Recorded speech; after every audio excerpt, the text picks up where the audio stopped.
এই যে আমি ছোট ছোট ফুলকপি নিয়েছি এইটুকু, এই যে ফুলকপি, এই যে বেসন গুলেছি কড়াইতে দি। ফুলকপির পকোড়া আর ধনেপাতার চাটনি। ধনেপাতা আমি ওই যে মীনাক্ষী বুয়ার বাড়ি থেকে পিষে নিয়ে এসেছি। আমাদের তো মিক্সচার নেই না, তো ক্যামেরা করছি সেটার। মীনাক্ষী বুয়ার বাড়ি থেকে আমি পিষে নিয়ে এসেছি। দিয়ে আমার কাছে দে ফোনটা, আমি ভালো করে ধরি।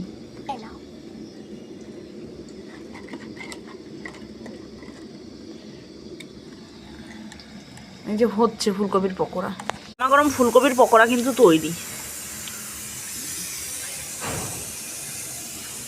এরকম ফুলকপির পকোড়া আর হচ্ছে টমেটো, ধনেপাতা আর একটা কাঁচা লঙ্কা দেওয়া আছে, আর এটা কি লেবুর রস আর লবণ দেওয়া দিয়ে এরকম চাটনি দিয়ে কিন্তু ফুলকপির পকোড়া দারুণ লাগে খেতে। এই যে আমার মেয়েকে ফুলকপির পকোড়া দিয়ে দিলাম, আরও খাটে বসে বসে খাচ্ছে।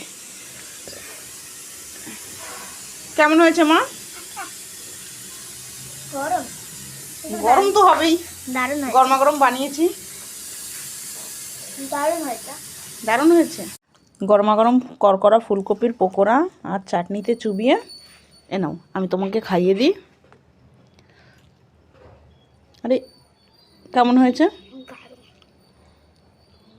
রাধে রাধে।